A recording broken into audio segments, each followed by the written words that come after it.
Ultimately, our birth is a consequence of our past karmas, our past consciousness.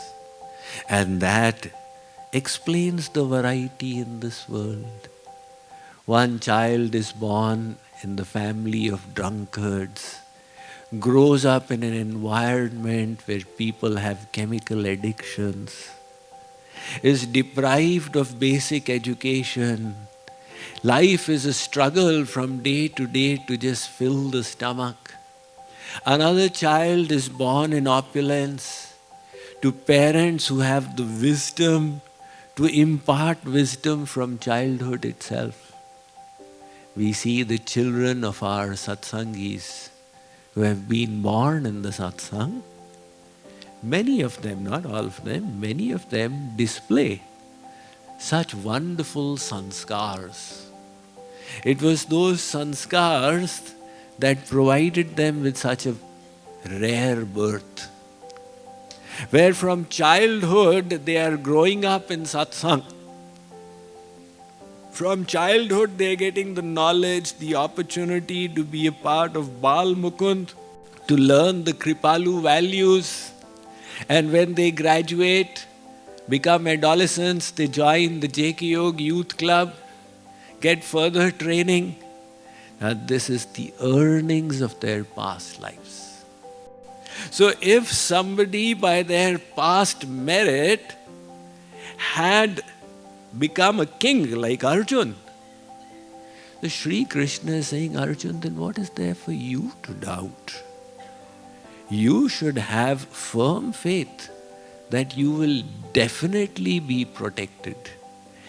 But it is not that you will be protected no matter what you do. God doesn't give that kind of credit line. You know, the bank gives you the line of credit. So you say, God, you give me the line of credit. I can think what I think. I can do what I do, but you still grace me. God says, not like that. Every privilege comes with a responsibility. If I am gracing you, you have a responsibility. So it is incumbent upon the soul to start behaving themselves. If you have received knowledge, to respect the knowledge. In the morning, I said to you, we'll be chanting the names of God. This, when you keep a proper sentiment, is the way to worship the divine name. Likewise, you get knowledge. Don't take it lightly. Oh, Swamiji gave lecture, I heard it. You know, in the earlier days, to get knowledge, Sri Krishna put 3 conditions. Tad vidhi pranipatena pariprashnena sevaya. You approach the Guru, do pranipat, do seva, ask with curiosity. Now those were the days. The days changed. And today, the whole thing has become transactional. The relationship of giving and receiving knowledge. The teachers nowadays, it's all charged based, this much charge for this much knowledge and this much charge for this much knowledge. So the students also have changed their bhavs towards their teachers because it's become like a business.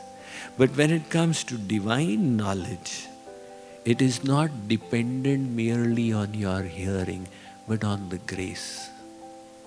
Because the inner enlightenment comes with the grace. And that is why, if we have received anything, we must respect the knowledge we have received.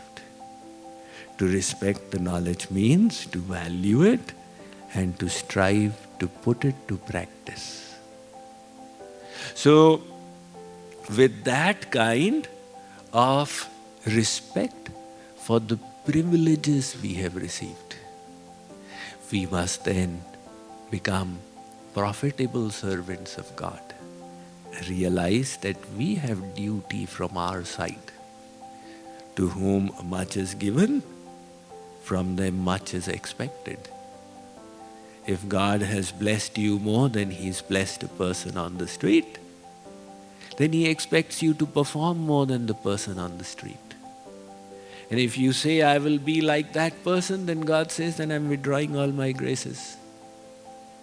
So, use every grace to the hilt.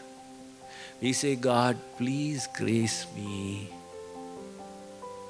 God says, the graces I have bestowed, you use them. I have already bestowed graces, you use them. Then, your prayer to grace will be more genuine. Now people say, I will go to Vrindavan and do bhakti.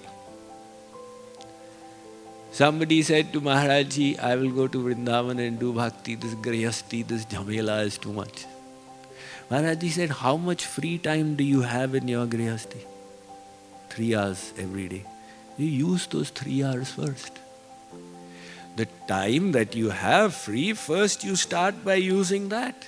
So the point is that you use every grace that you have received. And then Sri Krishna says that you can be fully fearless, that I will protect you in every way.